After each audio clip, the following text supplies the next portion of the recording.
Welcome in to the Mile High Hoops podcast.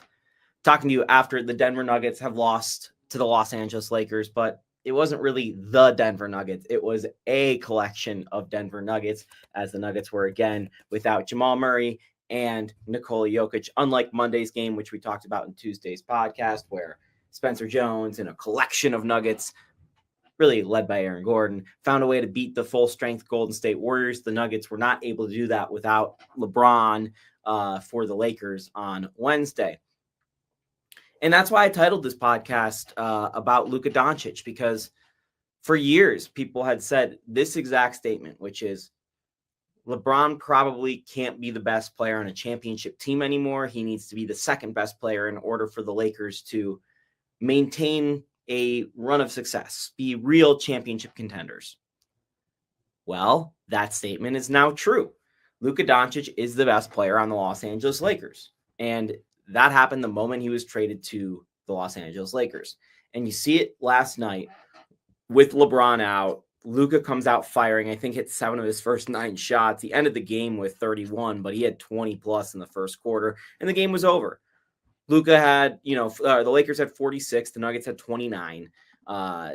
Just completely punched in the mouth. The Nuggets game plan did not work by any means. They tried to adjust, but they didn't have the firepower to catch up in a game like that. So you see how in an individual game, and yes, without Nikola, without Jamal, the way Luka can impact it even without LeBron. And that's the thing about Luka, is aside from Nikola Jokic, I think Luka is the best player at this specific skill, which is raising the level and the potential and the skill of the players around you. Only Nikola Jokic is better than Luka Doncic at making decent players good and good players great. Luka does that, and he's done that with Jackson Hayes, as we've seen already in some short time on the floor with Jackson Hayes. He's turned into a decent to good NBA player. Every time he's connected with Dorian Finney-Smith, those two have found something special, and that's probably the reason why the Lakers' defense has turned around, right? And then you have Jordan Goodwin, who's becoming a legitimate NBA player for the Lakers here in this run of play, which, is kind of shocking, because we saw Jordan Goodwin in Summer League for the Nuggets, I think like 6 years ago, and this is just not necessarily an NBA player. Not only is an NBA player, he might be a rotation player in the playoffs, the way this is going for the Lakers. And then the creme de la creme is the fact that they still have Austin Reeves, and, they found a way to keep Dalton Connect through some shenanigans with a trade that got rescinded. But there was a lot of shenanigans that went on with the Lakers at the trade deadline this year, right? Between acquiring Luka Doncic, seemingly not in an open market, and then finding a way to keep Dalton Connect after realizing you've made a bad trade. The Lakers here are set up not only to be hyper competitive in the West this year, and, I do think that they're probably going to end up in the standings behind the Nuggets. I know right now they're tied and the Lakers have the advantage because they have one fewer loss. Luka Doncic and LeBron are sitting tonight for the Lakers against the Bucks. They're in a stretch of 6 games and 8 nights. Their schedule is even more condensed than the condensed schedule we see this time of year because of the fires in LA.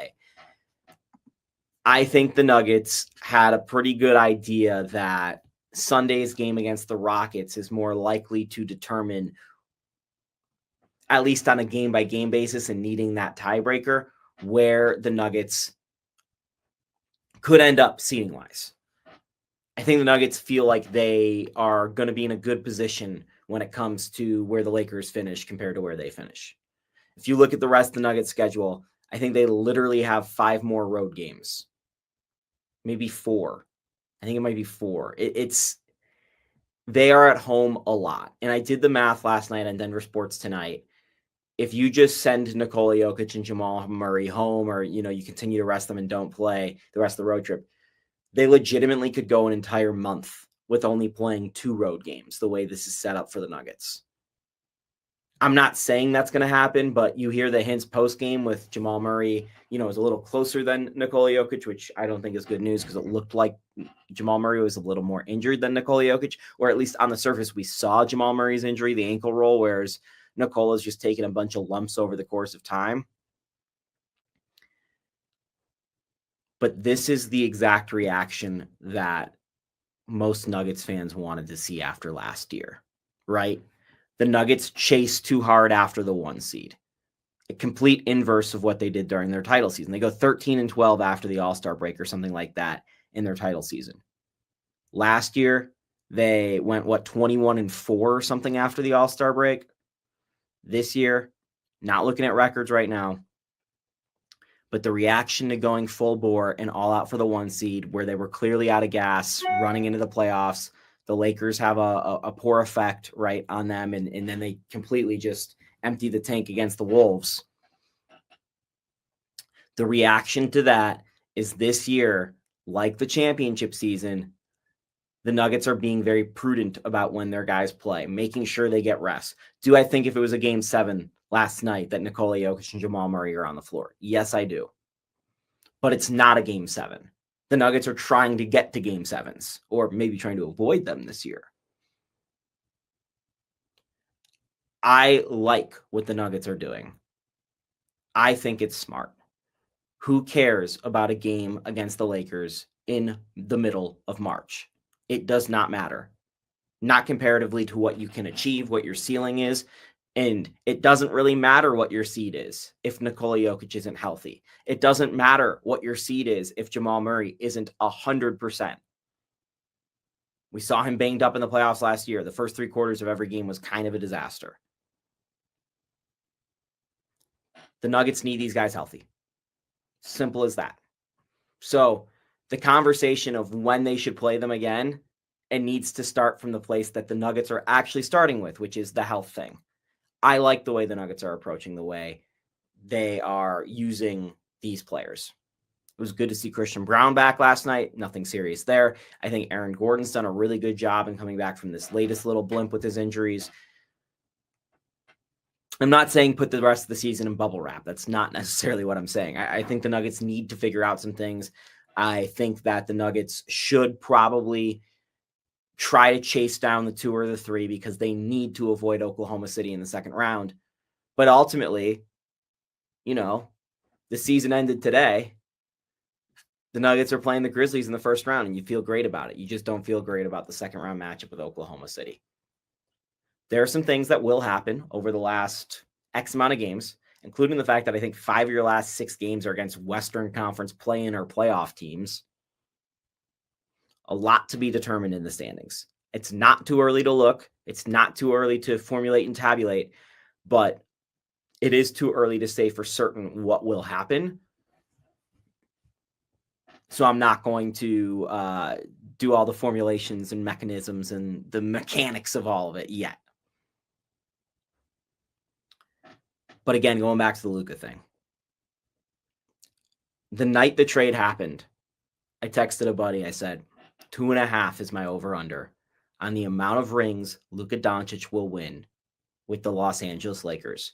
Anything under 2 is a failure.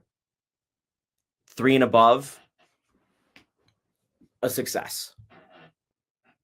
That's how much I like Luka. That's how confident I am that Luka in the league's biggest market, the league's best market. New York's bigger, but you understand what I'm saying. It's the league's premier team. That's how confident I am that Luka Doncic with the Lakers behind him will be able to chase rings for years to come.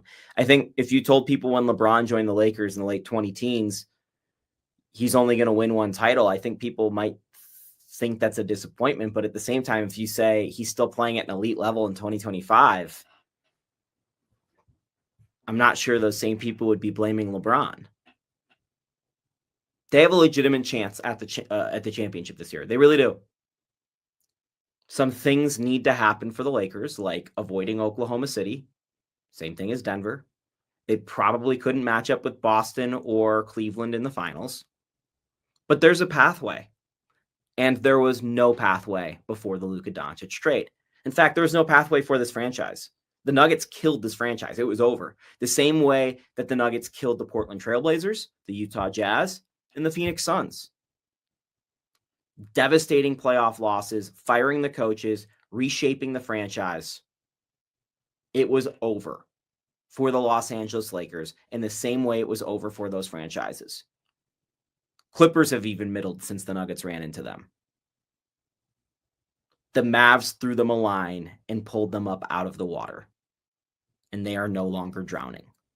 That is a destination for the league and for players, and it is going to be extremely scary to see what they are able to do with limited resources, because guys just want to play in LA and guys want to play with Luka. Clay signed, Kyrie extended. Those are some premier players in the league.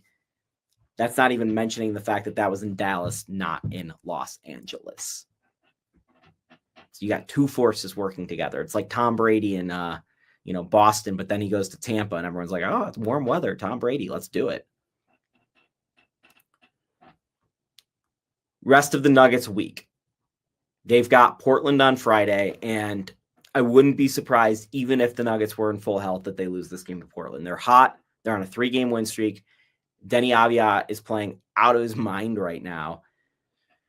The Nuggets did whoop Portland twice about a month ago when Portland was hot that time as well. But all this is to say is Portland's a really feisty team for being 30-39. And you have to take them seriously or you will lose, particularly in their barn. And then Sunday, you've got the big matchup with the Rockets. That's one that will determine seeding. The Rockets, I think, are winners of 7 straight, if not 8 straight right now. Before they play the Nuggets, they head out to Florida. They have a 2-game road trip through Miami and Orlando. Maybe they can drop one and not be as hot when they run into the Nuggets back at home. But they are a different basketball team when Fred VanVleet is on the floor. Just look at their record, right?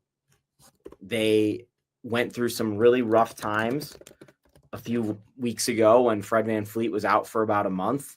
But this season, the Rockets, when Fred VanVleet plays, looking at it right now, they are, let's see, splits. Fred VanVleet with the Rockets, he's played in 51 games and they're 35-16. 35-16 with Fred VanVleet. The Rockets on the season are 45-25.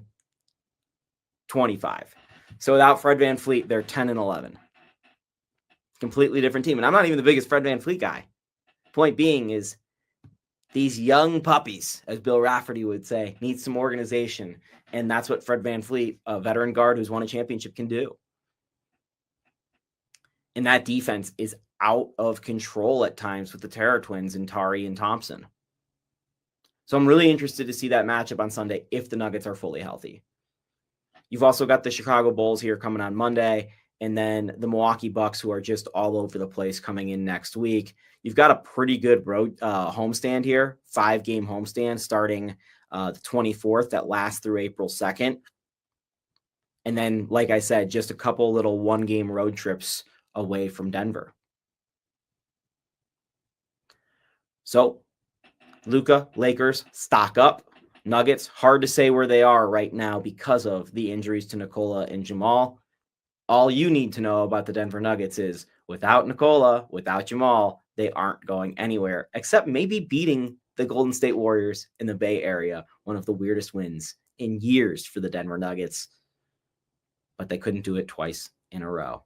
So we'll talk to you again on Tuesday here at the Mile High Hoops podcast. Hope your brackets are not busted. You can find my bracket in the bracket pool over on The Fan, and make sure you subscribe and like to all of our content here on Denver Sports on YouTube.